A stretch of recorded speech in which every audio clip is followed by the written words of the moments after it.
Dear students, उम्मीद करता हूँ आप खैरियत के साथ होंगे। तो आज हम आ जाते हैं अपने नए टॉपिक की तरफ और हमारा नया टॉपिक है टाइप्स ऑफ मैट्रिक्स। तो बेटा अपने 9th क्लास में हम टोटल 12 टाइप्स के बारे में डिस्कस कर लेंगे। तो याद रख ले, बाकी जितने भी टाइप्स होंगे वो हम हायर क्लासेस में डिस्कस कर लेंगे। तो बेटा इसमें जो पहला टाइप हमारे पास है वो है row matrix.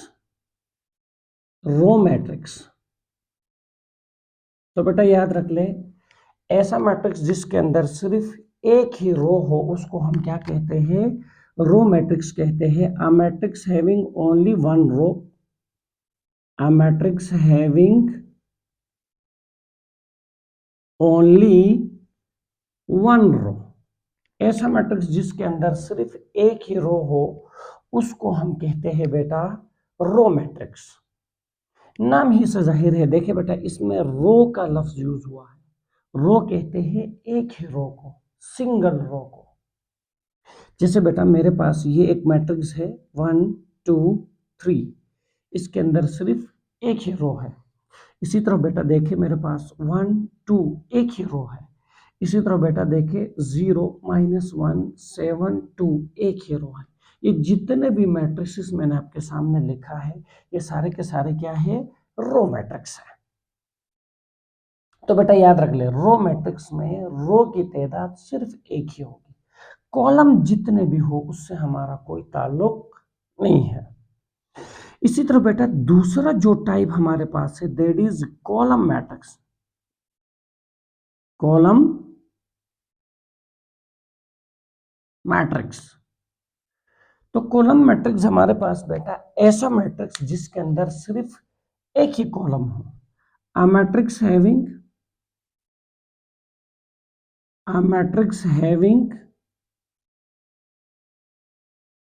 Only one column, only one column,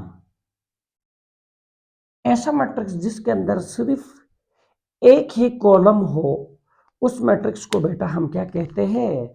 column matrix कहते हैं। तो देखिए हमारे पास क्या है, 1 2 ये कॉलम मैट्रिक्स है, -1 2 3 क्या है? एक कॉलम मैट्रिक्स है।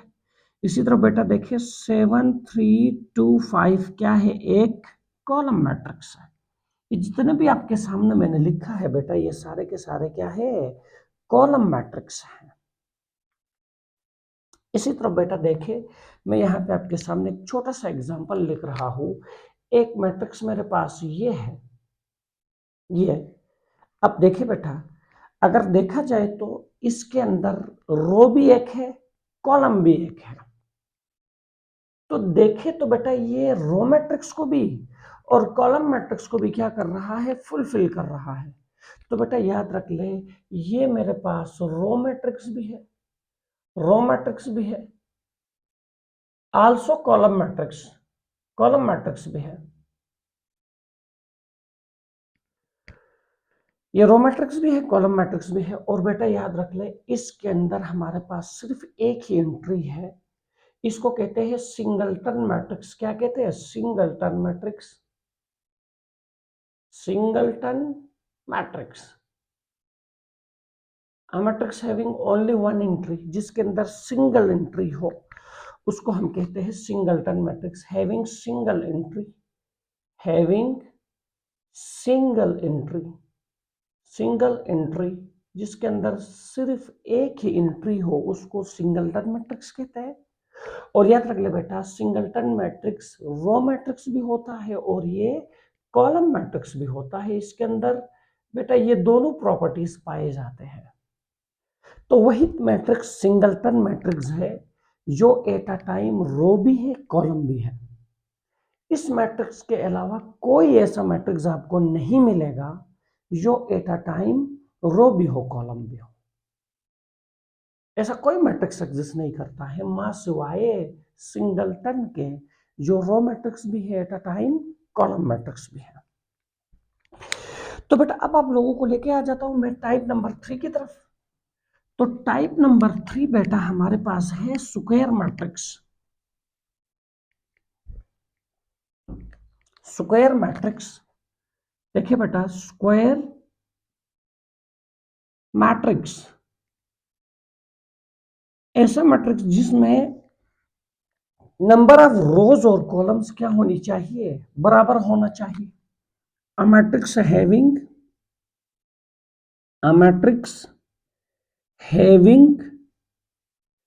equal number of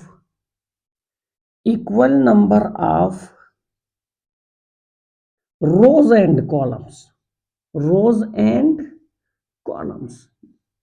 जिसमें नंबर ऑफ रोज और कॉलम्स क्या होनी चाहिए, बराबर होनी चाहिए।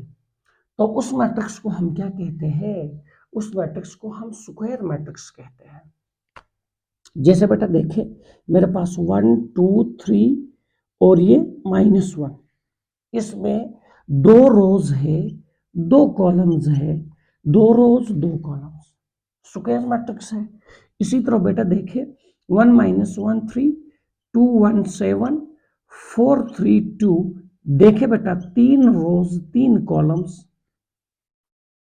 इसी तरह बेटा देखिए, जरा गौर कर ले, 4, ये 1 रो 1 कॉलम।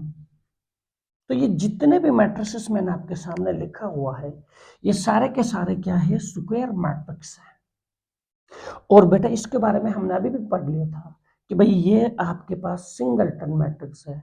तो देखिए, ये रो मैट्रिक्स का रोल भी अदा कर रहा था, ये कॉलम मैट्रिक्स का रोल भी अदा कर रहा था, और अब ये स्क्वायर मैट्रिक्स का रोल भी अदा कर रहा है। तो बेटा याद रख ले, बहुत सारे मैट्रिसेस ऐसे होते हैं कि जिनके अंदर एक से ज्यादा क्वालिटीज पाए जाते हैं। तो बेटा सिंगलटन मैट्रिक्स आपके पास एक इंपॉर्टेंट मैट्रिक्स है जिसके अंदर बहुत सारे क्वालिटीज पाए जाएंगे। अब आपने देखा कि भाई इसके अंदर तीन तीन क्वालिटीज पाए जा रहे हैं। आपने पहले देखा ये रो मैट्रिक्स भी था, कॉलम मैट्रिक्स भी था, अब देखिए स्क्वायर मैट्रिक्स भी है, और भी क्वालिटीज इसके अंदर आगे आएंगे, आपके साथ में 1 बाय 1 डिस्कस कर लूंगा।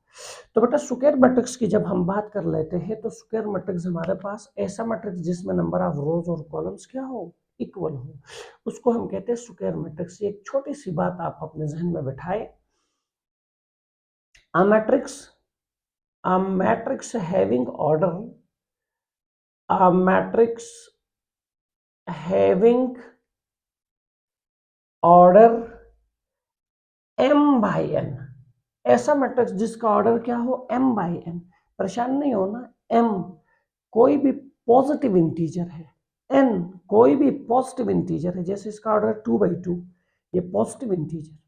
जैसे बेटा देखिए 3 by 3 पॉजिटिव इंटीजर। तो बेटा देखिए, a matrix having order m by n is called square matrix, is called square matrix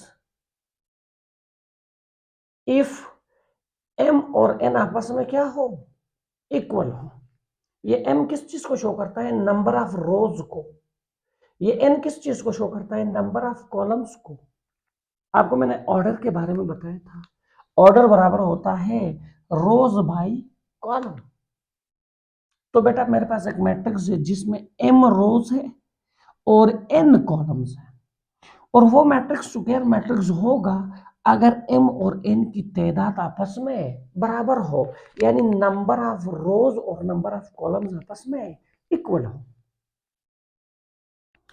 अब बेटा मैं आप लोगों को लेके आ जाता हूं टाइप नंबर 4 की तरफ, और टाइप नंबर 4 हमारे पास है रेक्टेंगुलर मैट्रिक्स।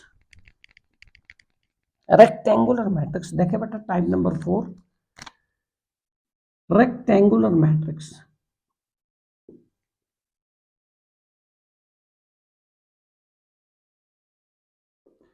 ऐसा मैट्रिक्स जिसमें नंबर ऑफ रोज और कॉलम्स बराबर ना हो, उसको हम कहते हैं rectangular matrix. a matrix in which number of rows and columns are not equal।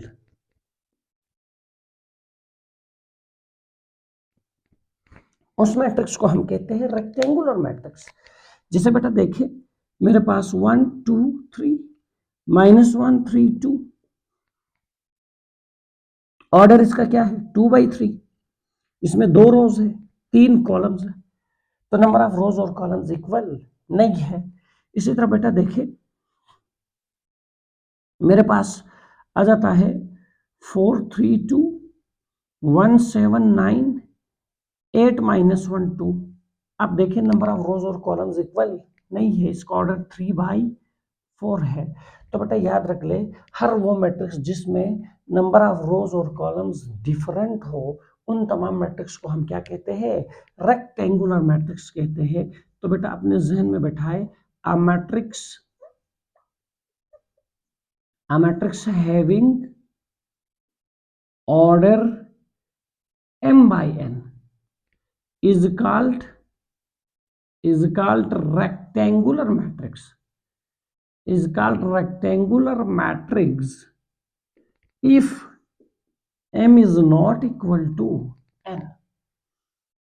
तो एक मैट्रिक्स मेरे पास है, उस मैट्रिक्स का ऑर्डर क्या है m/n है, और वो मैट्रिक्स बेटा मेरे पास रेक्टेंगुलर मैट्रिक्स कहलाएगा अगर m और n की तादाद बराबर ना हो, यानी नंबर ऑफ रोज और नंबर ऑफ कॉलम्स इक्वल ना हो, उस मैट्रिक्स को हम क्या कहेंगे, रेक्टेंगुलर मैट्रिक्स कहेंगे। और बेटा आ जाते हैं टाइप नंबर 5 की तरफ। तो टाइप नंबर 5 में बेटा हम डिस्कस कर लेंगे नल और जीरो मैट्रिक्स को। नल और जीरो मैट्रिक्स बेटा याद रख ले, ये भी एक यूनिक मैट्रिक्स है। ख्याल रखना है ऐसा मैट्रिक्स जिसमें सारे के सारे एंट्रीज जीरो हो। अ मैट्रिक्स हैविंग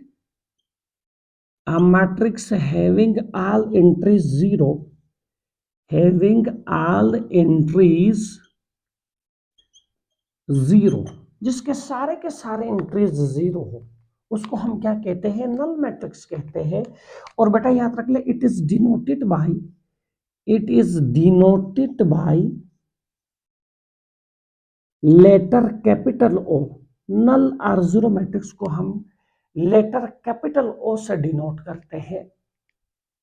देखिए बेटा मेरे पास ये एक नल मैट्रिक्स है, देखिए बेटा नल मैट्रिक्स है मेरे पास ये,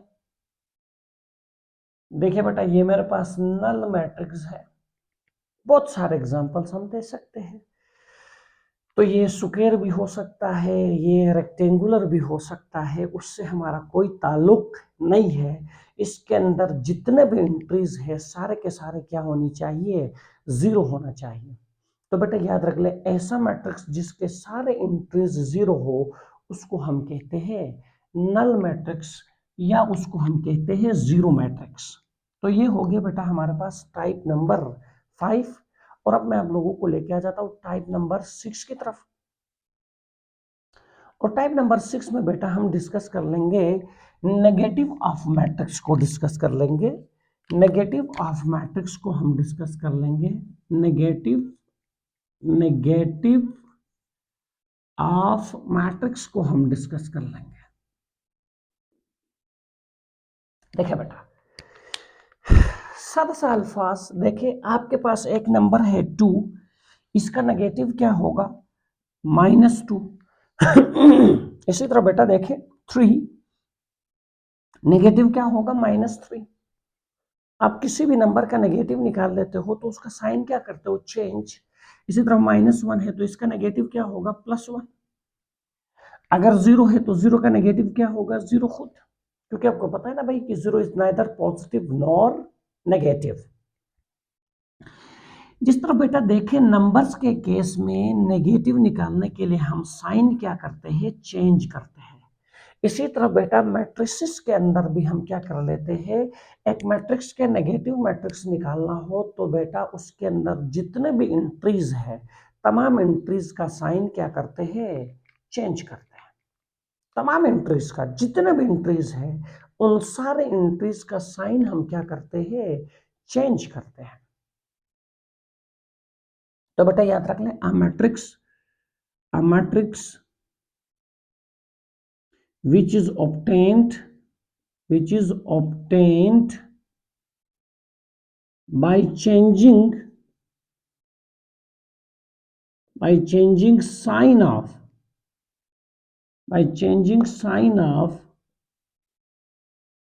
each entry is called negative of a matrix, ऐसा मैट्रिक्स जिसको हम निकाल लेते हैं ना by changing sign of each entry, हर एंट्री का साइन चेंज करके, तो नतीजे में जो भी मैट्रिक्स हमारे पास आ जाएगा that is called negative of a matrix, उसको हम नेगेटिव ऑफ अ मैट्रिक्स कहेंगे। जैसे बेटा देखिए मेरे पास एक मैट्रिक्स है ना ए, ये ए मेरे पास एक मैट्रिक्स है -1 3 0 -7, तो नेगेटिव ऑफ ए को हम -a से डिनोट करते हैं, नेगेटिव ऑफ ए को हम किससे डिनोट करते हैं -a से, और निकालने का तरीका क्या है, हर एंट्री का साइन चेंज कर लोगे। जैसे देखिए बेटा ये -1 है तो +1, ये +3 है तो -3, 0 नाइदर पॉजिटिव नॉर नेगेटिव, तो 0 का नेगेटिव 0 ही रहेगा, और बेटा -7 है तो क्या बन जाएगा +7, तो ये मेरे पास नेगेटिव ऑफ ए बन जाएगा। इसी तरह बेटा मेरे पास एक मैट्रिक्स है बी -2 3 -7 -5, ये मेरे पास एक मैट्रिक्स है बी। अब मैंने बी का नेगेटिव मैट्रिक्स निकालना है, तो नेगेटिव ऑफ बी क्या होगा, नेगेटिव ऑफ बी को मैं डिनोट कर लूंगा किससे -b से, और बेटा ये बराबर होगा -2 का नेगेटिव +2 +3 का नेगेटिव -3 -7 का नेगेटिव +7 -5 का नेगेटिव +5, तो बी का नेगेटिव मैट्रिक्स -b होगा। ये ख्याल रखना है, वेरी वेरी इंपॉर्टेंट, अगर किसी भी मैट्रिक्स का नेगेटिव मैट्रिक्स निकालना हो तो हम हर एंट्री का साइन क्या करते हैं, चेंज करते हैं। जरा आप नल मैट्रिक्स का नेगेटिव मैट्रिक्स निकाल लेना बेटा, ये मेरे पास ओ है नल मैट्रिक्स, इसका नेगेटिव मैट्रिक्स निकाल लेना, ओ का नेगेटिव मैट्रिक्स -o होगा, ये देख लो 0 is neither positive nor negative as it is, 0 is neither positive nor negative, neither positive nor negative, neither positive nor negative, तो नल मैट्रिक्स का नेगेटिव मैट्रिक्स नल मैट्रिक्स खुद होता है, एक नल मैट्रिक्स का नेगेटिव मैट्रिक्स नल मैट्रिक्स खुद ही होगा। जैसे इसका नेगेटिव मैट्रिक्स ये खुद एज इट इज, इसका नेगेटिव मैट्रिक्स ये खुद एज इट इज, इसका नेगेटिव एज इट इज ये आ जाएगा, तो बेटा वही नल मैट्रिक्स है जिसका नेगेटिव मैट्रिक्स सेम वही नल मैट्रिक्स ही होता है, क्योंकि आपको पता है कि 0 is neither positive nor negative, तो negative of null matrix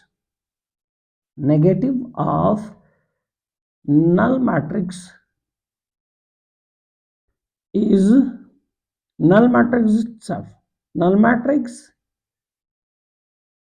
itself, तो बेटा साइन चेंज कर लोगे तो कोई फर्क नजर नहीं आएगा नल मैट्रिक्स के अंदर, ये बात आप अपने जहन में बैठाए। तो ये हो गया बेटा हमारे पास टाइप नंबर 6, तो अब आपको लेके मैं आ जाता हूं बेटा टाइप नंबर 7 पे, और टाइप नंबर 7 हमारे पास है ट्रांसपोज ऑफ अ मैट्रिक्स, बहुत इंपॉर्टेंट आइडिया रहेगा बेटा transpose of a matrix, very important, बहुत ही इंपॉर्टेंट आइडिया रहेगा बेटा transpose of matrix, type number 7 transpose of matrix.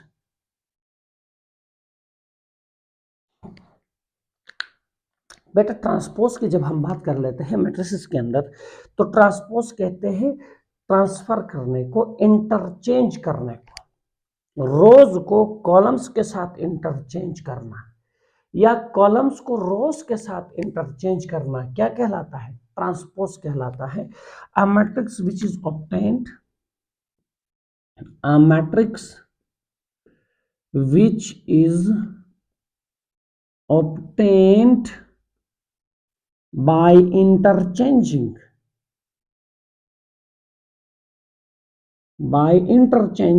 rows with columns, rows with columns. ऐसा मैट्रिक्स बेटा जिसमें हम क्या कर लेते हैं, रोज को इंटरचेंज करते हैं कॉलम्स के साथ, या आप यूं कहे कॉलम्स विद रोज, बात एक ही है, बात एक ही है।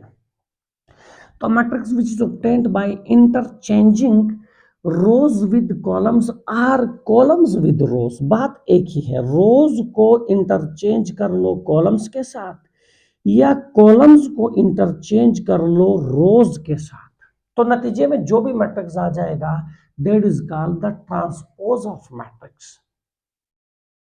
और बेटा याद रख ले मेरे पास फॉर अ मैट्रिक्स है, फॉर अ मैट्रिक्स है, the transpose is denoted by, the transpose is denoted by a, और पावर पे t लिखते हैं, पावर पे क्या लिखते हैं t, और पावर पे t किस चीज को शो करता है, ट्रांसपोज को शो करता है, किसके केस में, मैट्रिसेस के केस में। तो इसका मतलब क्या है, ए ट्रांसपोज, या इसको कैसे पढ़ते हैं, ट्रांसपोज ऑफ है, इसको पढ़ते कैसे है, ए ट्रांसपोज, या इसको पढ़ते ट्रांसपोज ऑफ है, read as A transpose, A transpose, या इसको transpose of A, transpose of A. पढ़ने का तरीका आपको आना चाहिए। अगर बेटा लिखा हुआ है मेरे पास एक मैट्रिक्स बी, मेरे पास एक मैट्रिक्स बी लिखा हुआ है, तो बी ट्रांसपोज को मैं बी पावर टी लिख दूंगा, तो ये बी ट्रांसपोज बन जाएगा। अगर ए बी एक मैट्रिक्स है तो बेटा ए बी होल ट्रांसपोज। तो ख्याल रखना है ट्रांसपोज के लिए हम ऊपर क्या लगा लेते हैं, पावर, पावर पे टी लगा लेते हैं, पावर पे टी लगा लेते हैं। तो पावर पे टी किस चीज को शो करता है, पावर पे टी ट्रांसपोज को शो करता है। अब देखिए बेटा एक छोटा सा एग्जांपल उठा लेते हैं।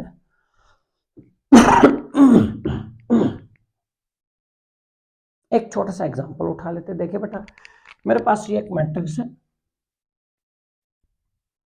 देखिए ए 1 2 3 7, मैंने ए का ट्रांसपोज निकालना है।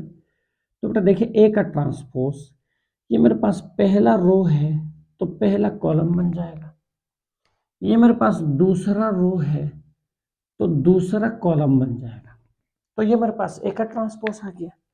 इसी तरह बेटा देखें, गौर कर लें, मेरे पास एक मैट्रिक्स है बी,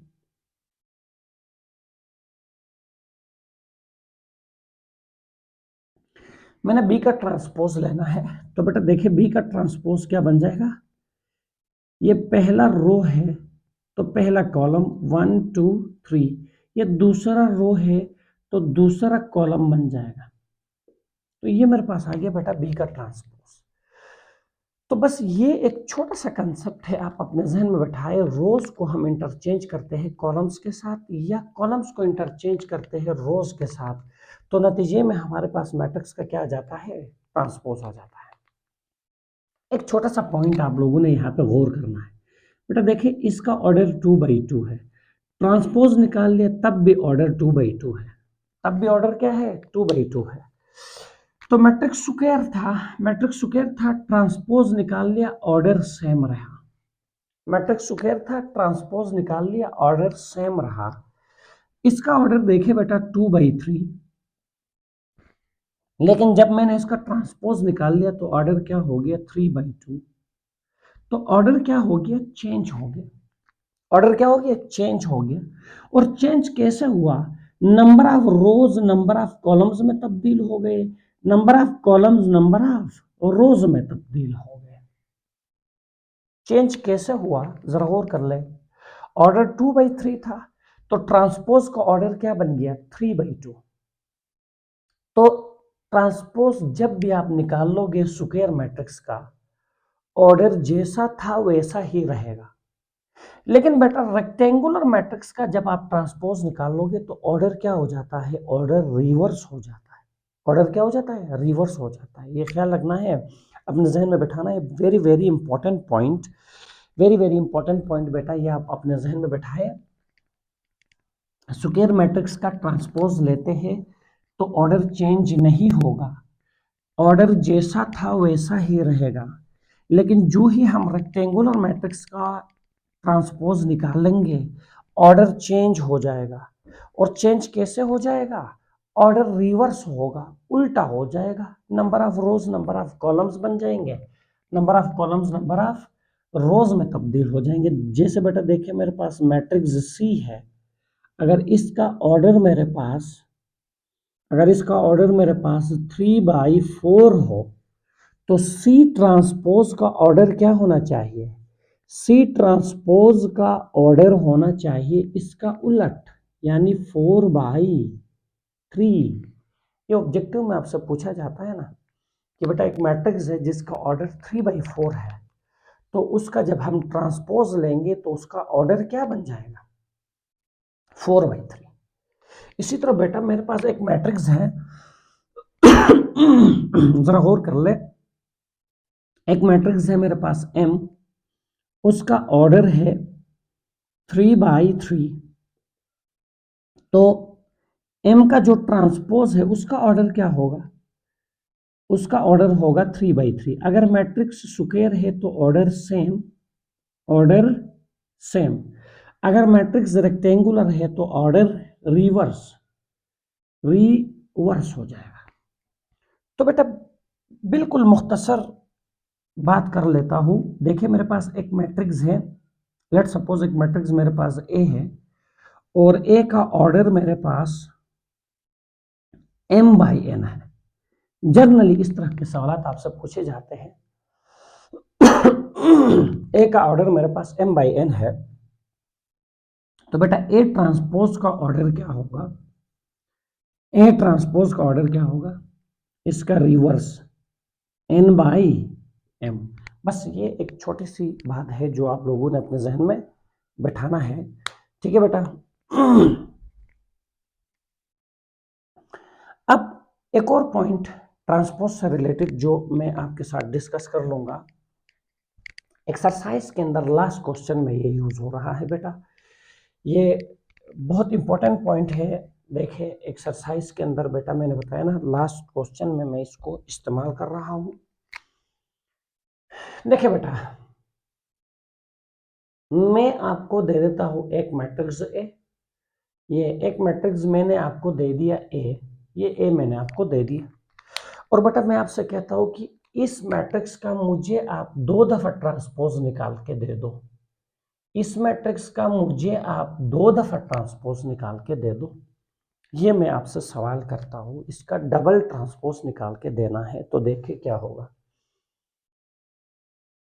बेटा मेरे पास है matrix A B C D, मैं जरा इसका एक दफा ट्रांसपोज लेता हूं, इसका एक दफा ट्रांसपोज लेता हूं, तो ये ए बी पहला रो है तो क्या बन जाएगा, पहला कॉलम। ये सी डी दूसरा रो है तो क्या बन जाएगा, दूसरा कॉलम। तो बेटा देखिए मैं इसका दोबारा से ट्रांसपोज लेता हूं, दोबारा से ट्रांसपोज लेता हूं, तो पहला रो है क्या बन जाएगा, पहला कॉलम बन जाएगा। दूसरा रो है तो क्या बन जाएगा, दूसरा कॉलम बन जाएगा। तो बेटा 2 दफा ट्रांसपोज निकालने से क्या हो गया, आप जरा गौर कर लें। हमने 2 दफा ट्रांसपोज निकाल लिया, वापस ये अपने ओरिजिनल हालत में आ गया, ये वापस अपने ओरिजिनल हालत में आ गया। तो बेटा एक मैट्रिक्स का डबल ट्रांसपोज जब भी हम लेते हैं तो नेट रिजल्ट उसी मैट्रिक्स के बराबर आता है। तो double transpose of any matrix is equal to itself.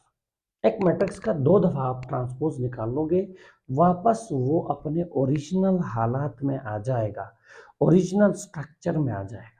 इसी तरह बेटा बी एक मैट्रिक्स है, अगर इसका मैं डबल ट्रांसपोज निकाल लेता हूं तो वापस क्या आ जाएगा, बी। अगर सी एक मैट्रिक्स है, उसका मैं डबल ट्रांसपोज निकाल लेता हूं तो क्या आ जाएगा, सी। तो यहां से एक इंपॉर्टेंट बात हमारे सामने आ गया कि भाई एक मैट्रिक्स का जब भी आप डबल ट्रांसपोज निकाल लेते हो तो नतीजे में आपके पास वापस वही मैट्रिक्स आ जाता है। तो ये हो गया बेटा हमारा ट्रांसपोज ऑफ अ मैट्रिक्स। क्या हो गया? Transpose of a matrix.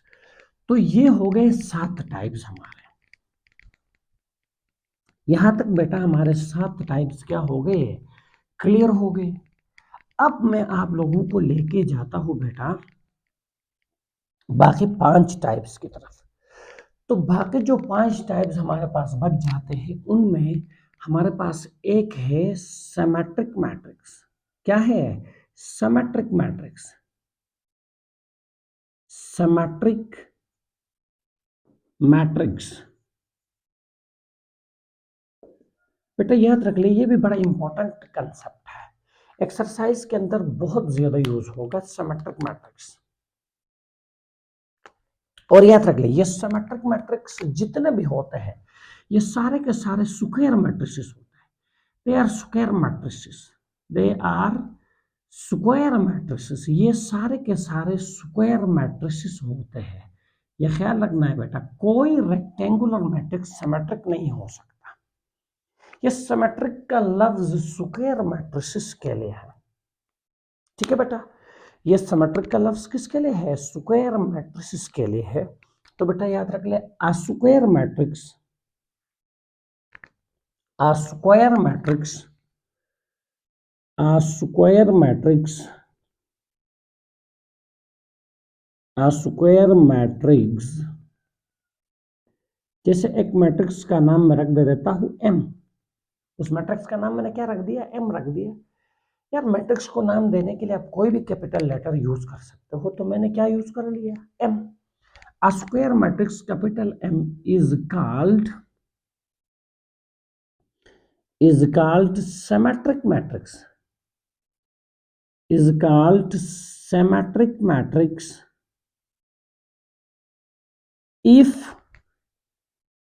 m का ट्रांसपोज आप ले ले वापस m के बराबर आ जाए।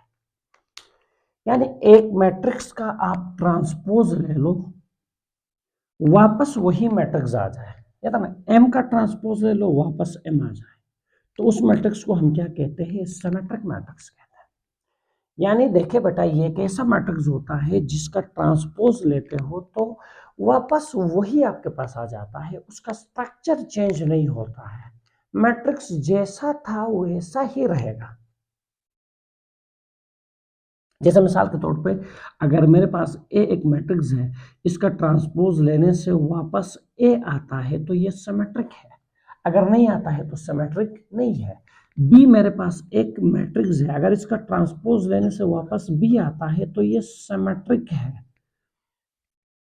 इसी तरह बेटा मेरे पास ए प्लस बी एक मैट्रिक्स है, इसका ट्रांसपोज लेने से वापस ए प्लस बी आता है तो ये सिमेट्रिक है।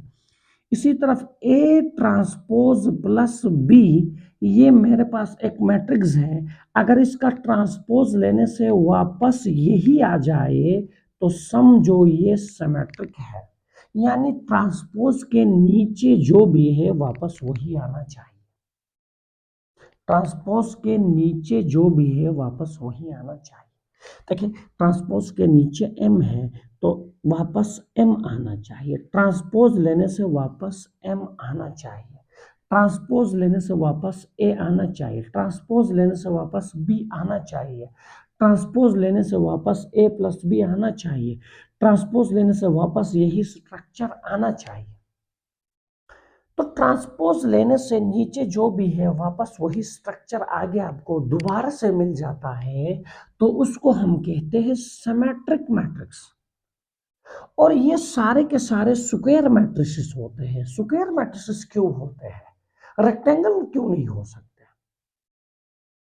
तो बेटा हमने इससे पहले पढ़ लिया था कि ट्रांसपोज जब भी आप लेते हो स्क्वायर मैट्रिक्स का तो ऑर्डर चेंज नहीं होता है, सेम वही रहता है।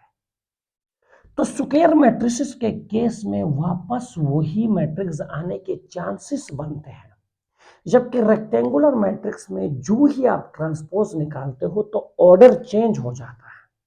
जब ऑर्डर चेंज हो जाता है तो वापस वही आने का कोई जवाब नहीं बनता।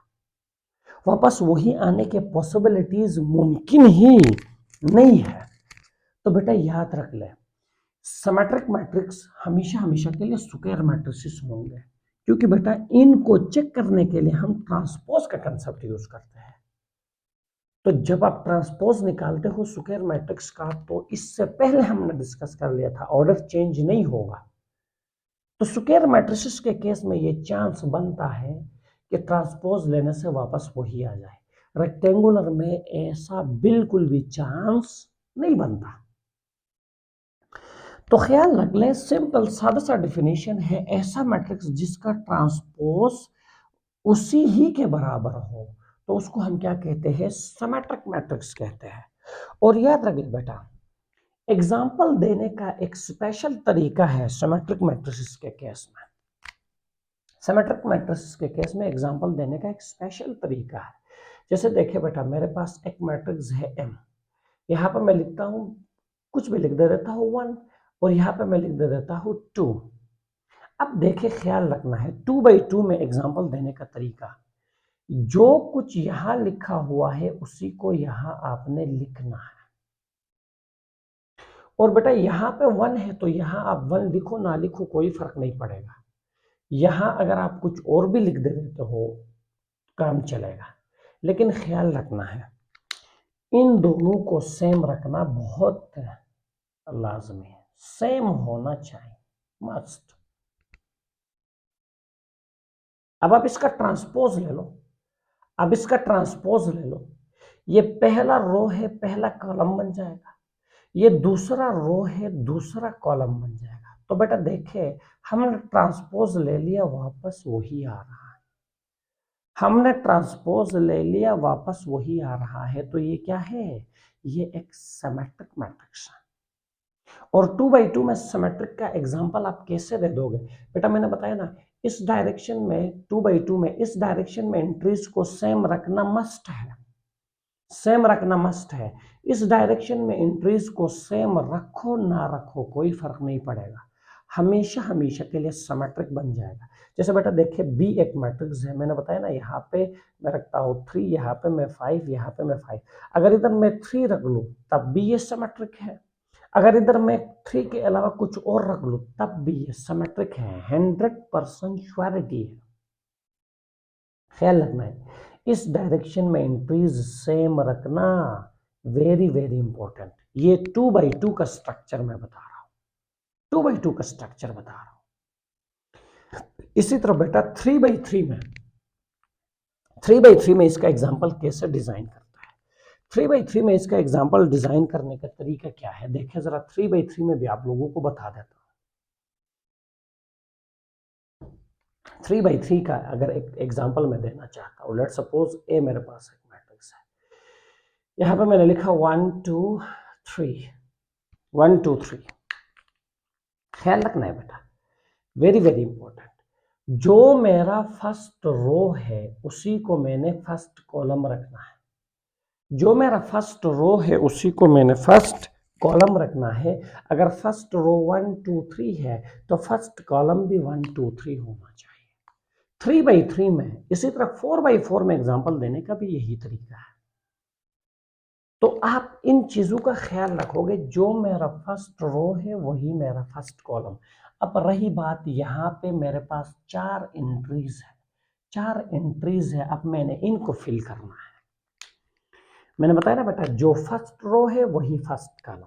अब इनको फिल करने का तरीका क्या है, इनको फिल करने का तरीका ये है कि बेटा याद रख लो, इस डायरेक्शन में इन दोनों एलिमेंट्स को, इन दोनों एंट्रीज को मस्ट सेम रखना है, मस्ट सेम रखना है। बाकी इन दोनों को सेम रखो या ना रखो उससे कोई फर्क नहीं पड़ता, हमेशा हमेशा के लिए सिमेट्रिक बन जाएगा, हमेशा हमेशा के लिए सिमेट्रिक बन जाएगा। तो बेटा याद रख लो, इन दोनों को मस्ट सेम रखना है, बाकी इन दोनों को सेम रखो या ना रखो उससे कोई फर्क नहीं पड़ेगा। जैसे बेटा देखिए, मैं यहाँ पे लिख दे देता हूँ 7, यहाँ पे मैं लिख दे देता हूँ 9, लेकिन इन दोनों को सेम रखना वेरी वेरी इंपॉर्टेंट। -1 बिलफर्ज इसको मैं -1 रखता हूँ। अब ये गारंटेड है, दिस इज सिमेट्रिक, आप चेक कर सकते हो। अब इसका ट्रांसपोज निकालना है, ए का ट्रांसपोज निकालना है। देखिए बेटा, आप रोज और कॉलम्स को आपस में इंटरचेंज कर ले, रोज और कॉलम्स को आपस में इंटरचेंज कर ले, वापस यही मैट्रिक्स आपको मिल जाएगा। जैसे ये पहला रो है, ये पहला कॉलम बन जाएगा, ये दूसरा रो है, दूसरा कॉलम बन जाएगा। इसी तरह बेटा आपके पास, सॉरी, ये दूसरा रो है, दूसरा कॉलम बन जाएगा। और इसी तरफ ये तीसरा रो है, तीसरा कॉलम बन जाएगा। आपने ट्रांसपोज ले लिया, 1 2 3 1 2 3, 2 7 -1 2 7 -1, 3 -1 9 3 -1 9। तो बेटा देखें, हमने ट्रांसपोज ले लिया, लेकिन इस पे कोई असर नहीं हुआ, इस पे कोई असर नहीं हुआ, ये जैसा था वैसा ही रहा। तो इस मैट्रिक्स को क्या कहते हैं? इसको कहते हैं सिमेट्रिक मैट्रिक्स। और ये स्पेशली डिजाइन किया जाता है। अपने तरफ से लिख दोगे तो नहीं दे पाओगे एग्जाम्पल। 2x2 में एग्जाम्पल देने का तरीका है, 3x3 में एग्जाम्पल देने का तरीका है। बच्चों को डिफिनेशन आता है लेकिन एग्जाम्पल देना नहीं आता। तो बेटा 2x2 में मैंने क्या कहा? 2x2 में मैंने आप लोगों को बताया कि बेटा आप लोग ये ख्याल रख ले, इस डायरेक्शन में जो भी एंट्रीज है इनको मस्ट सेम रख लो। बाकी इन दोनों को सेम रखना है या नहीं रखना है आपकी मर्जी है। इसी तरफ 3x3 में मैंने आपको क्या सिखाया? जो आपका पहला रो है, जो आपका पहला रो है वही आपका पहला कॉलम होना चाहिए। रही बात यहाँ पे, तो बेटा मैंने क्या कहा? इन दोनों को मस्ट सेम रख लो, मस्ट सेम रख लो। बाकी इन दोनों को सेम रखो या डिफरेंट रख लो, कोई फर्क नहीं पड़ता। हमेशा हमेशा के लिए एक सिमेट्रिक मैट्रिक्स आपको मिल जाएगा। तो स्पेशली डिजाइन करना पड़ता है। और पेपर में ऑब्जेक्टिव में आपसे पूछा जाता है कि if m transpose is equal to m, if m transpose is equal to m, then m is called dash matrix, then m is called dash matrix। या आपसे पेपर में पूछा जाता है a matrix m is called m is called symmetric, a matrix m is called symmetric if m transpose is equal to dash। ख्याल रखना है, very very important objective. एक मैट्रिक्स का ट्रांसपोज वापस वही आ जाए तो उसको हम क्या कहते हैं? सिमेट्रिक मैट्रिक्स कहते हैं। एक मैट्रिक्स का ट्रांसपोज वापस उसी के बराबर आ जाए तो उसको हम क्या कहते हैं? सिमेट्रिक मैट्रिक्स कहते हैं। ये वेरी वेरी इंपॉर्टेंट, ख्याल रखना है बेटा। अब इसका एक अगला इसी से मिलता जुलता एक टाइप है, इसी से मिलता जुलता एक टाइप है बेटा, that is the skew symmetric, that is the skew symmetric.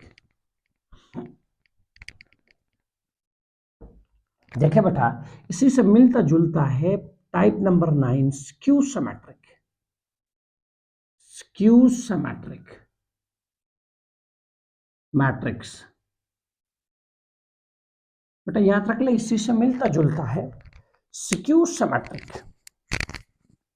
तो जो ही हम बात कर लेते हैं स्क्यू सिमेट्रिक का, स्क्यू कहते हैं negative sign.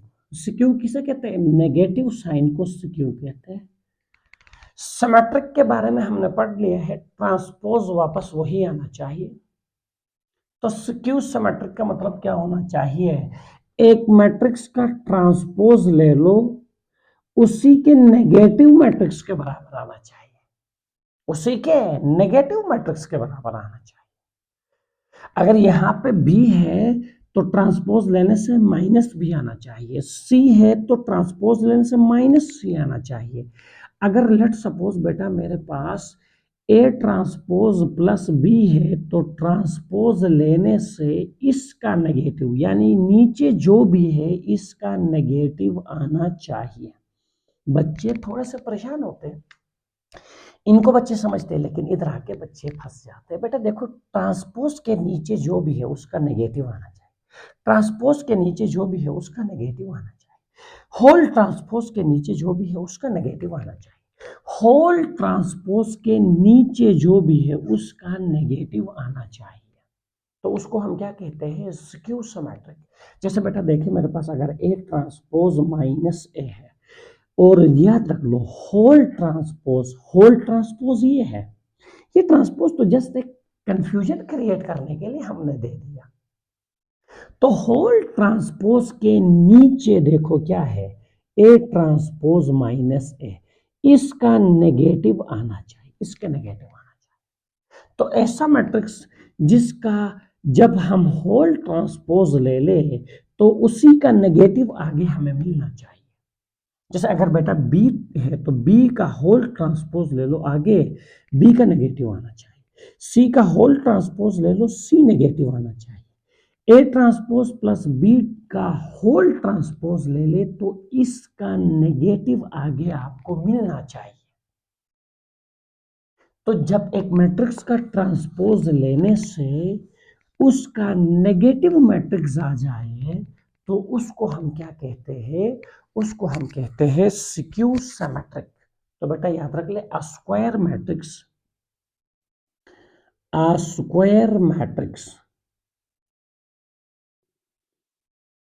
Capital M is called skew symmetric matrix. Skew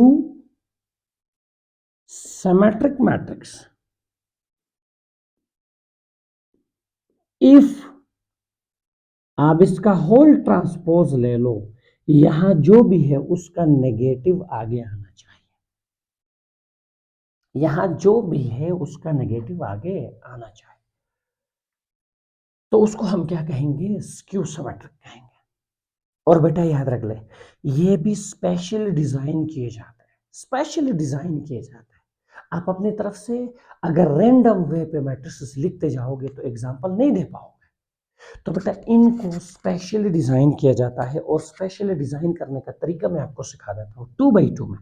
पहले 2x2 में सिखाता हूँ, 2x2 में पहले सिखाता हूँ। देखिए बेटा याद रख लो, इस डायरेक्शन में हमेशा 0 रखना है। इस डायरेक्शन में 2x3, 2x2 हो, 3x3 हो, 4x4 हो, 10x10 हो, इस डायरेक्शन में हमेशा 0 रखना है। 0 के अलावा कुछ और नहीं रखना है।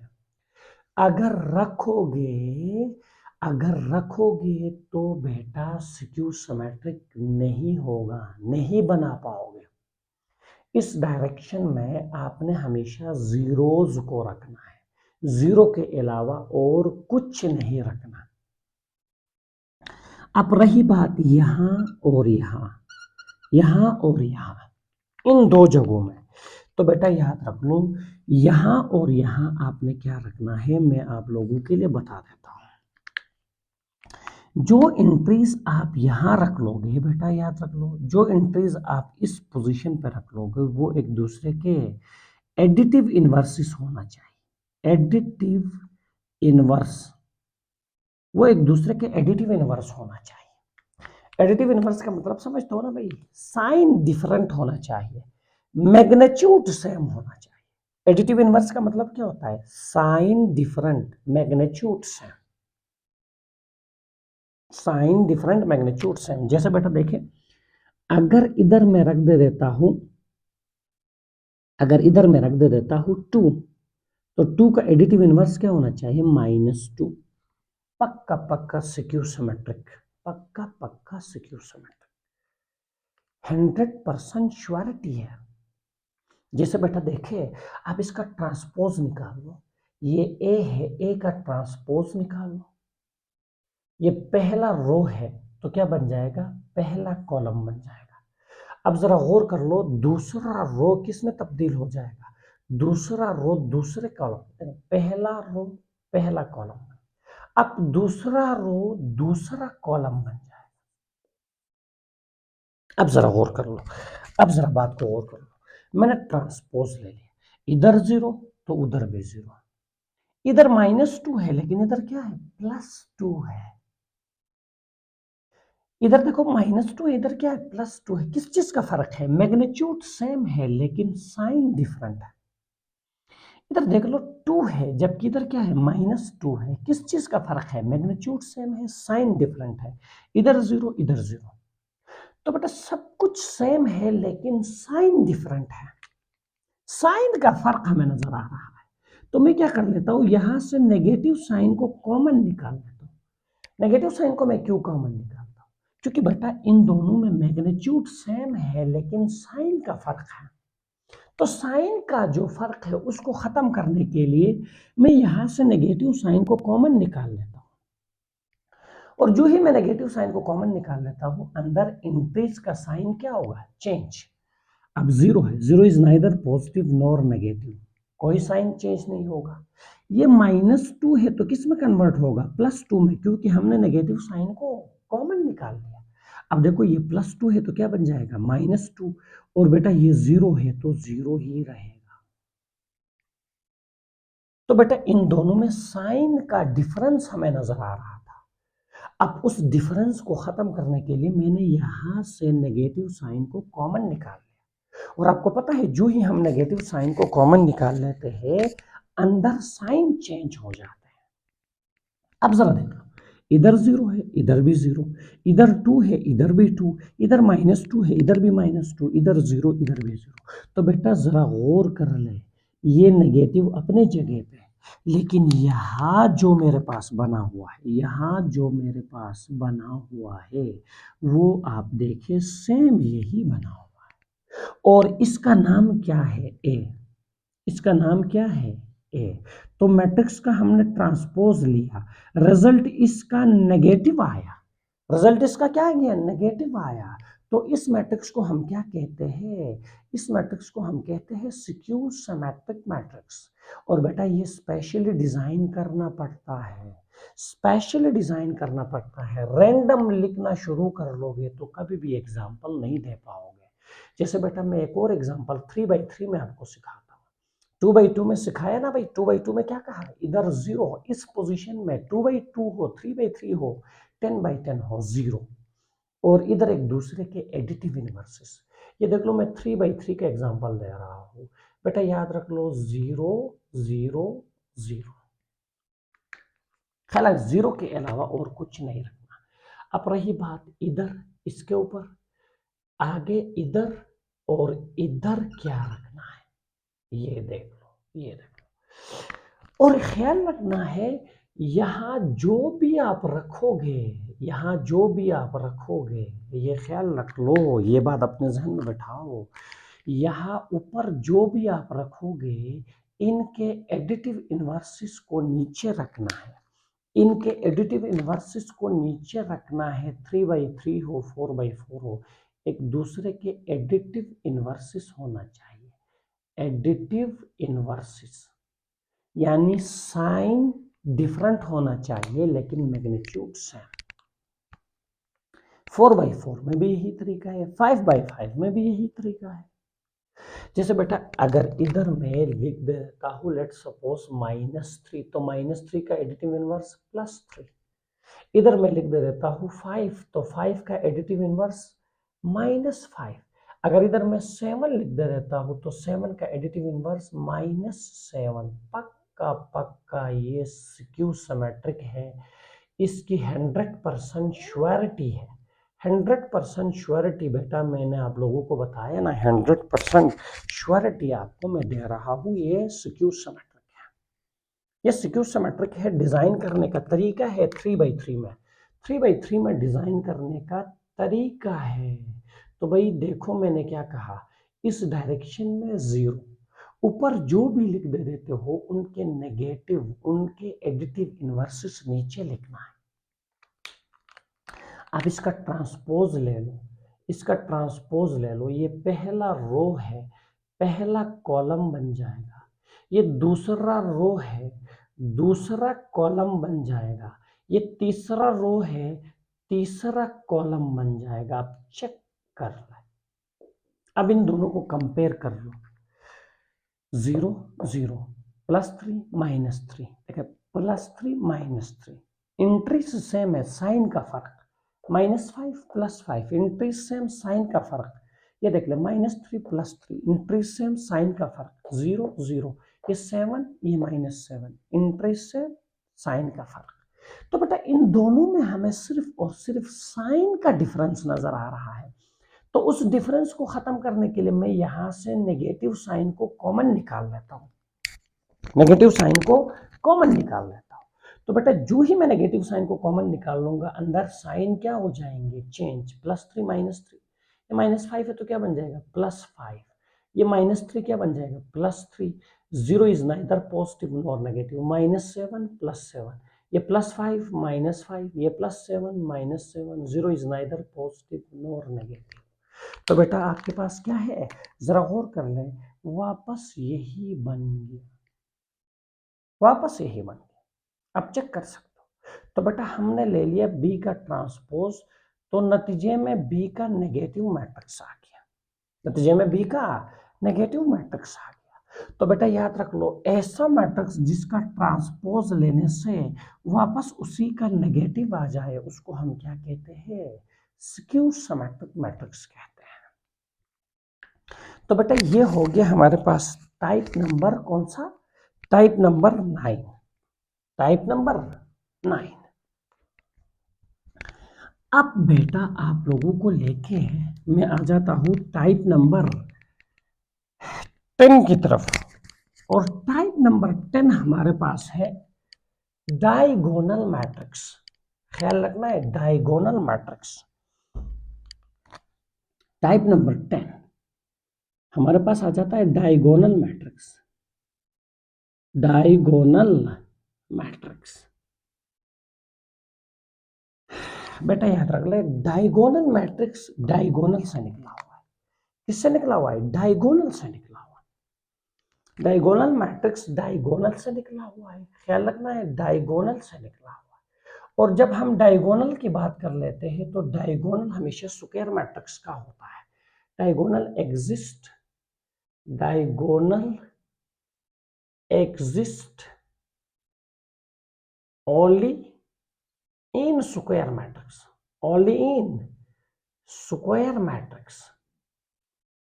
स्क्वायर मैट्रिक्स के अंदर डायगोनल का कंसेप्ट पाया जाता है, रेक्टेंगुलर मैट्रिक्स के अंदर डायगोनल का कोई कंसेप्ट नहीं पाया जाता। तो इसका मतलब जितने भी डायगोनल मैट्रिसेस है वो सारे के सारे क्या है, स्क्वायर मैट्रिसेस है। अगर डायगोनल स्क्वायर मैट्रिक्स का होता है तो समझो डायगोनल मैट्रिसेस सारे के सारे स्क्वायर मैट्रिसेस होंगे। तो ये कंसेप्ट भी only for square matrix, only for square matrix, ये भी सिर्फ और सिर्फ स्क्वायर मैट्रिसेस के लिए है। रेक्टेंगुलर मैट्रिसेस के लिए डायगोनल का लफ्ज हम कभी भी यूज नहीं कर सकते।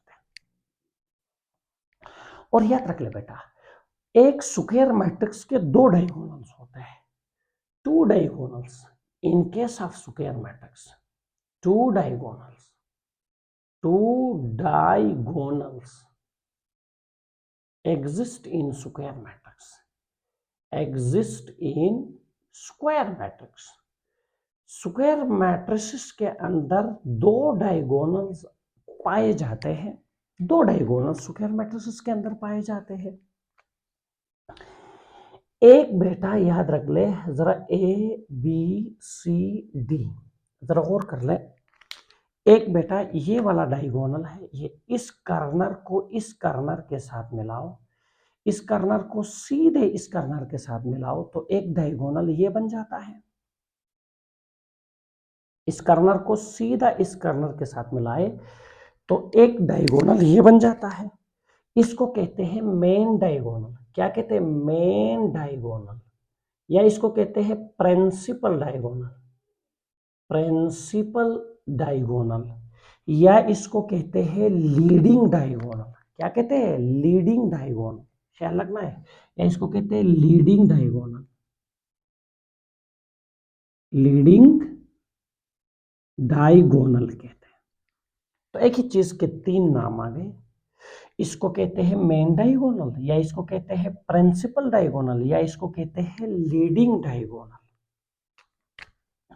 और ये जो है बेटा इसको कहते हैं सेकेंडरी डायगोनल। क्या कहते हैं, सेकेंडरी डायगोनल। Secondary diagonal. ख्याल रखना है, ये वेरी वेरी इंपॉर्टेंट, बहुत इंपॉर्टेंट कंसेप्ट बेटा, वेरी वेरी इंपॉर्टेंट आइडिया हमारे सामने आ गया। तो बेटा डायगोनल सिर्फ स्क्वायर मैट्रिक्स का होता है, उसके अंदर दो डायगोनल्स होते हैं, एक आपके पास मेन डायगोनल या इसको प्रिंसिपल डायगोनल या इसको लीडिंग डायगोनल, और दूसरा सेकेंडरी डायगोनल। अच्छा एक और इंपॉर्टेंट बात, एक और इंपॉर्टेंट बात, ये जो मेन डायगोनल में इंट्रीज है ना बेटा, ये जो मेन डायगोनल में जो इंट्रीज है इनको कहते हैं डायगोनल इंट्रीज। इनको क्या कहते हैं? Diagonal entries. मेन डायगोनल में जितने भी एंट्रीज आ जाएंगे उनको हम कहते हैं डायगोनल एंट्रीज। ये ख्याल रख ले, the entries which are present in main diagonal are called diagonal entries।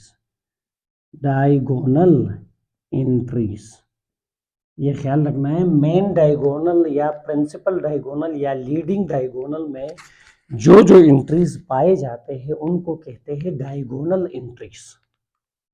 उनको क्या कहते हैं? Diagonal entries. तो यहाँ पे देखे बेटा A and D R diagonal entries.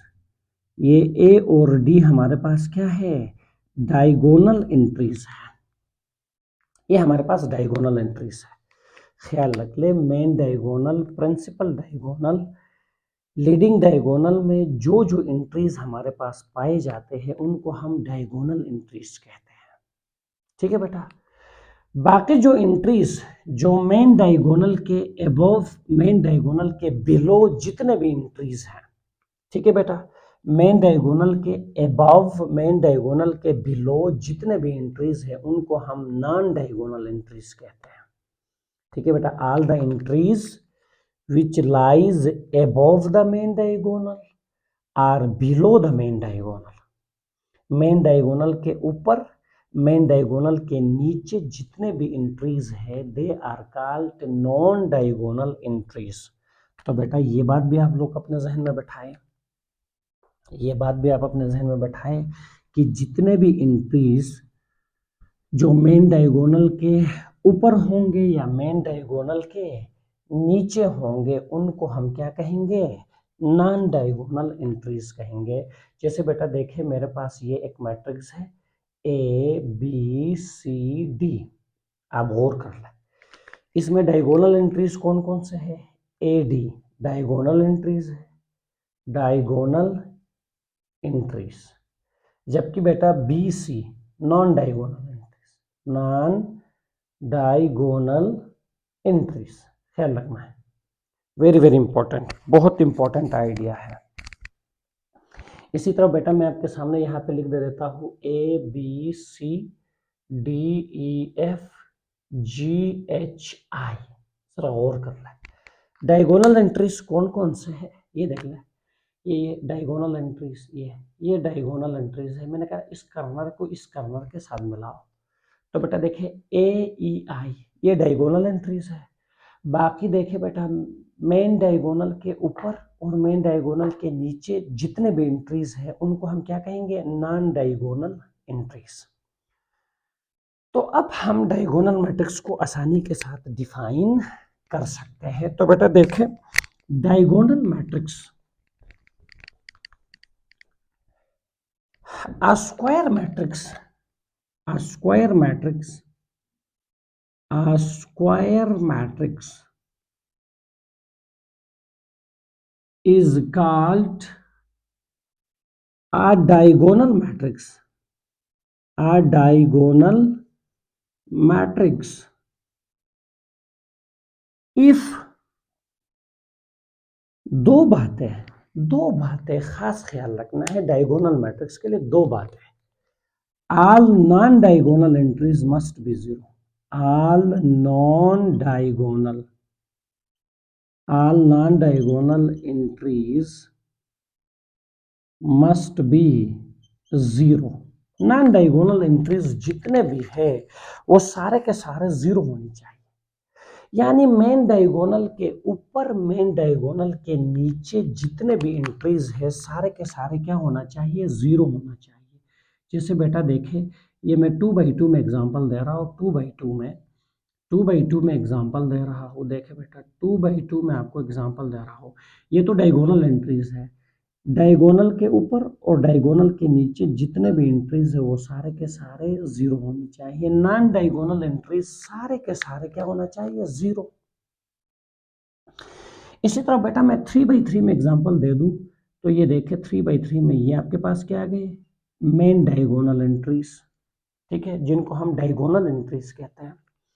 बाकी इसके ऊपर जितने भी आ जाएंगे ना, यहाँ पे यहाँ पे यहाँ पे बेटा देखिए यहाँ पे और यहाँ पे, ये सारे नॉन डायगोनल एंट्रीज है। ये सारे क्या होना चाहिए, जीरो होनी चाहिए। मैंने कहा ना नॉन डायगोनल एंट्रीज सारे के सारे जीरो होनी चाहिए। नॉन डायगोनल एंट्रीज जितने भी है वो सारे के सारे क्या होना चाहिए, zero.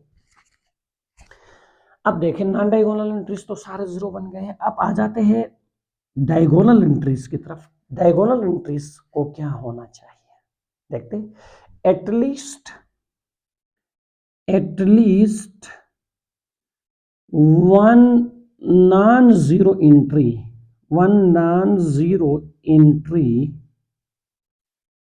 must present in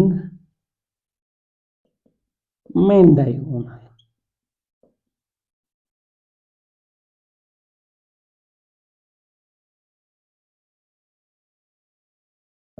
main diagonal में कम से कम एक नॉन जीरो एंट्री होनी चाहिए। ये देखे बेटा, ये दो बातें आपने अपने जहन में बैठाना है। किसके लिए, डायगोनल मैट्रिक्स के लिए। जितने भी नॉन डायगोनल एंट्रीज है वो सारे जीरो होनी चाहिए। एटलीस्ट कम से कम एक एंट्री मेन डायगोनल में ऐसा होना चाहिए जो जीरो के बराबर ना हो। तो इसका मतलब ये हुआ कि ये मेरे पास मेन डायगोनल एंट्रीज है और इधर दो एंट्रीज है। इन दोनों में से कम एक एंट्री जीरो नहीं होना चाहिए। जैसे बेटा इधर मैं लिख दे देता हूं 1, इधर मैं लिख दे देता हूं 0। तो ये मेरे पास क्या है, डायगोनल मैट्रिक्स है। देखें ये आ गया हमारे पास main diagonal. Non diagonal entries सारे जीरो। मेन डायगोनल में एक एंट्री 1 है जो कि जीरो के बराबर नहीं है। इसी तरह बेटा जरा गौर कर ले, मैं लिख दे देता हूं 1 0 0 2। क्या है, डायगोनल मैट्रिक्स है। देखिए ये मेरा मेन डायगोनल है, नॉन डायगोनल एंट्रीज सारे जीरो, और मेन डायगोनल में इसने कहा था कम से कम एक नॉन जीरो एंट्री होनी चाहिए। मेरे पास दो नॉन जीरो एंट्रीज है। एटलीस्ट कहा है यार, एक नॉन जीरो एंट्री हो या एक से ज्यादा नॉन जीरो एंट्रीज हो उससे कोई फर्क नहीं पड़ता। एटलीस्ट का मतलब आपके पास एक या एक से ज्यादा। इसी तरह बेटा देखें यहां पे मैं लिख देता हूं 2 0 0। आपको देख ले, जरा गौर कर ले, ये मेरा मेन डायगोनल है। अब देखें नॉन डायगोनल एंट्रीज सारे के सारे क्या है, जीरो है। नॉन डायगोनल एंट्री सारे के सारे जीरो है, लेकिन मेन डायगोनल में एक एंट्री 2 है जो जीरो के बराबर नहीं है। इसी तरह बेटा मैं एक और एग्जांपल देता हूँ। देखो यहाँ पे 2 0 0 0 1 0 0 0 0 क्या है, ये मेरे पास डायगोनल मैट्रिक्स है। भाई देखो ये मेरा मेन डायगोनल, देखो नॉन डायगोनल एंट्रीज सारे जीरो, और मेन डायगोनल में हमारे पास उसने कहा था कम से कम एक नॉन जीरो एंट्री होनी चाहिए। मेरे पास दो नॉन जीरो एंट्रीज है। इसी तरह बेटा देखिए मेरे पास आ जाता है 1 0 0 0 2 0 0 0 3। ये क्या है, डायगोनल मैट्रिक्स है। बेटा देखे ये मेरे पास main diagonal, non diagonal entries सारे जीरो, और मेन डायगोनल में कम से कम एक नॉन जीरो एंट्री, लेकिन मेरे पास 3 नॉन जीरो एंट्रीज है। तो non zero entries main diagonal में एक का होना लाजमी है। अगर एक से ज्यादा हुए तो हमें कोई इतराज नहीं है, क्योंकि बेटा अगर सारे जीरो हो गए तो फिर तो ये नल मैट्रिक्स बन जाएगा, फिर तो ये जीरो मैट्रिक्स में कन्वर्ट हो जाएगा। तो नॉन डायगोनल एंट्रीज के लिए जीरो होना मस्ट है, लेकिन मेन डायगोनल में कम से कम एक नॉन जीरो एंट्री का होना लाजमी है। तो ऐसे जितने भी मैट्रिसेस हैं उन मैट्रिसेस को हम क्या कहते हैं, डायगोनल मैट्रिक्स कहते हैं। अब बेटा मैं आप लोगों को लेके आ जाता हूँ स्केलर मैट्रिक्स, किसकी तरफ आ जाता हूँ, स्केलर मैट्रिक्स। और स्केलर मैट्रिक्स याद रख ले डायगोनल मैट्रिक्स का एक इंपॉर्टेंट पार्ट है, एक इंपॉर्टेंट पार्ट है डायगोनल मैट्रिक्स का। तो scalar matrix is the important part of diagonal matrix. ये स्केलर मैट्रिक्स बेटा इंपॉर्टेंट पार्ट है किसका, डायगोनल मैट्रिक्स का। ये डायगोनल मैट्रिक्स का इंपॉर्टेंट पार्ट है, डायगोनल मैट्रिक्स का इंपॉर्टेंट पार्ट है। A diagonal matrix, a diagonal matrix, a diagonal matrix having all diagonal entries same, having all diagonal entries, having all diagonal entries same is called scalar matrix, is called scalar matrix। याद रख ले बेटा, ऐसा diagonal matrix जिसमें आपके diagonal entry सारे के सारे क्या होना चाहिए, सेम होना चाहिए। डायगोनल एंट्री सारे के सारे सेम होना चाहिए। लाइक ये 2/2 का, ये 2/2 का हमारे पास एक स्केलर मैट्रिक्स है। ये डायगोनल एंट्री से सारे के सारे क्या होनी चाहिए, सेम होना चाहिए। और ये बात अपने जहन में बैठाइए, के की वैल्यू 0 नहीं हो सकता और के की वैल्यू 1 नहीं हो सकता। तो बेटा डायगोनल में सेम होनी चाहिए, लेकिन सारे 0 नहीं होनी चाहिए और डायगोनल में 1 नहीं होना चाहिए। ठीक है बेटा, क्यों, अगर 0 हुआ, अगर 0 हुआ तो सारे एंट्रीज 0 बन जाएंगे, तो ये नल मैट्रिक्स में कन्वर्ट हो जाएगा। अगर k की वैल्यू 1 हुआ तो बेटा ये हमारा लास्ट टाइप है। अगर k की वैल्यू 1 हुआ तो बेटा याद रख लो ये हमारा लास्ट टाइप है। ऐसा डायगोनल मैट्रिक्स जिसके डायगोनल में सिर्फ और सिर्फ 1 हो तो उसको यूनिट या आइडेंटिटी मैट्रिक्स कहता है। उसको क्या कहते हैं, यूनिट या आइडेंटिटी मैट्रिक्स कहते हैं। ये हमारा लास्ट टाइप है। इसी तरह बेटा जरा गौर कर ले, मेरे पास क्या है, K0 0 0 K0 0 0 K। जरा गौर कर ले बेटा, K की वैल्यू 0 नहीं हो सकता और K की वैल्यू 1 नहीं हो सकता। ये 3/3 स्केलर मैट्रिक्स है, ये 2/2 स्केलर मैट्रिक्स, ये 3/3 स्केलर मैट्रिक्स, ये 3/3 स्केलर मैट्रिक्स। और इसी तरह बेटा याद रख ले, अपने जहन में बैठाए, scalar matrix is a special kind of diagonal matrix, is a special kind of diagonal matrix। इसी तरह बेटा याद रख लो, एक और चीज अपने जहन में बैठाइए, जरा गौर कर ले, ये सिंगलटन मैट्रिक्स जिसके बारे में मैं पहले भी आपको बता चुका हूं। ये सिंगलटन मैट्रिक्स है ना बेटा, ये डायगोनल मैट्रिक्स काउंट करते हैं हम इसको। ये डायगोनल भी है, ये स्केलर भी है। मैंने बताया था इसके अंदर बहुत सारे प्रॉपर्टीज है। ये डायगोनल क्यों है, देखो ये मेन डायगोनल है। मेन डायगोनल में हमारे पास एक एंट्री ऐसा है जो नॉन जीरो है। अब नॉन डायगोनल एंट्रीज इधर है ही नहीं, नॉन डायगोनल एंट्रीज इधर है ही नहीं। तो याद रख ले बेटा, हम कहां से लेके आ जाए, हम कहां से लेके आ जाए, तो बेटा याद रख ले, मेन डायगोनल में एक नॉन जीरो एंट्री है। नॉन डायगोनल एंट्रीज नहीं है तो चेक करने की जरूरत ही नहीं है। तो बेटा याद रख ले, ये आपके पास डायगोनल मैट्रिक्स भी है और ये आपके पास स्केलर मैट्रिक्स भी है, ख्याल रखना है। बहुत इंपॉर्टेंट, वेरी वेरी इंपॉर्टेंट। तो बेटा ये सारा कुछ हमारे पास आ जाता है किसके बारे में, स्केलर मैट्रिक्स के बारे में।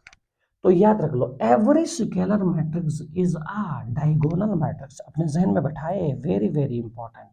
Every scalar matrix is a diagonal matrix. Every scalar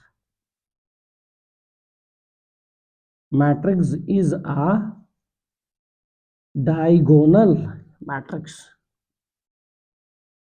her scalar matrix एक डायगोनल मैट्रिक्स होता है, लेकिन हर डायगोनल मैट्रिक्स स्केलर नहीं हो सकता।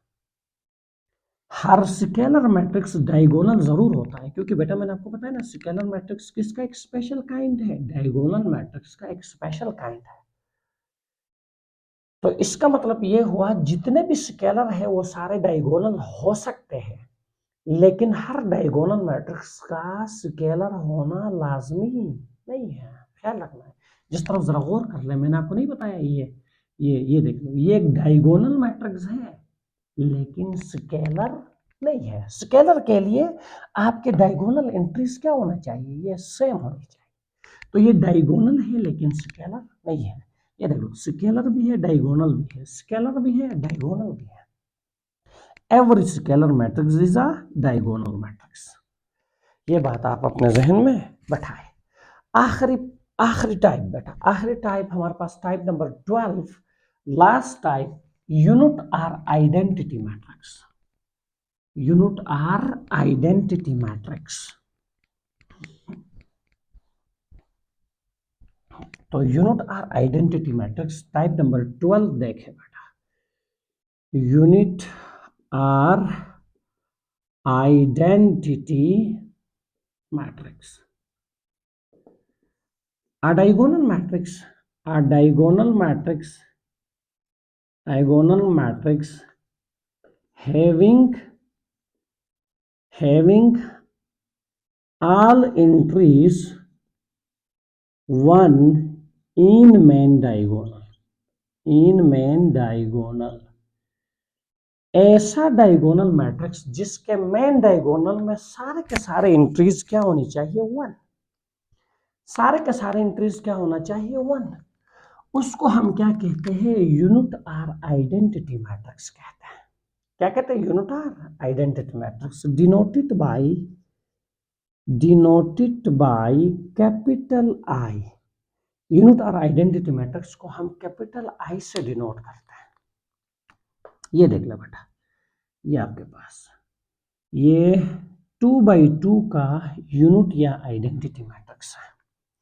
इसी तरह बेटा ये 3/3 हमारे पास यूनिट आर आइडेंटिटी मैट्रिक्स 3/3 का। और अब देखें तो ये एक डायगोनल मैट्रिक्स भी है। नॉन डायगोनल एंट्री सारे के सारे जीरो है। डायगोनल में कम से कम एक non zero entry diagonal matrix है, लेकिन ऐसा डायगोनल मैट्रिक्स जिसके तमाम मेन डायगोनल एंट्रीज 1 के बराबर हो, उसको हम क्या कहते हैं, उसको हम यूनिट आर आइडेंटिटी मैट्रिक्स कहते हैं। इसका ऑर्डर 2/2 है। इसका ऑर्डर क्या है, 2/2 है। तो इसको हम I2 से रिप्रेजेंट करते हैं। I2 mean unit matrix of order 2/2। इसका ऑर्डर 3/3 है, तो बेटा इसको हम I3 से रिप्रेजेंट करते हैं। किससे रिप्रेजेंट करते हैं, I3 से। I3 का मतलब यूनिट मैट्रिक्स ऑफ ऑर्डर 3/3। इसी तरह बेटा I1 identity matrix of order 1/1, और वो आपके पास ये है, ये 1/1 आइडेंटिटी मैट्रिक्स है। इसी तरफ I4 आपके पास आइडेंटिटी मैट्रिक्स ऑफ ऑर्डर 4/4। तो बेटा ख्याल रखना है ये सारे के सारे जो मैं आपके सामने लिख रहा हूँ, ये सारे के सारे आपके पास कौन सा मैट्रिक्स है, यूनिट मैट्रिक्स है। तो बेटा याद रख ले, ऐसा डायगोनल मैट्रिक्स जिसके तमाम मेन डायगोनल एंट्रीज 1 होना चाहिए, तमाम मेन डायगोनल एंट्रीज, तो उस डायगोनल मैट्रिक्स को हम क्या कहते हैं, यूनिट और आइडेंटिटी मैट्रिक्स कहते हैं। तो बेटा यहाँ तक हमने 12 टाइप्स क्या कर लिया, कंप्लीट कर लिया। तो अगली क्लास में इंशाल्लाह हम एक्सरसाइज 1.2 की तरफ आएंगे। तब तक के लिए इजाज़त दीजिए। अल्लाह हाफिज़।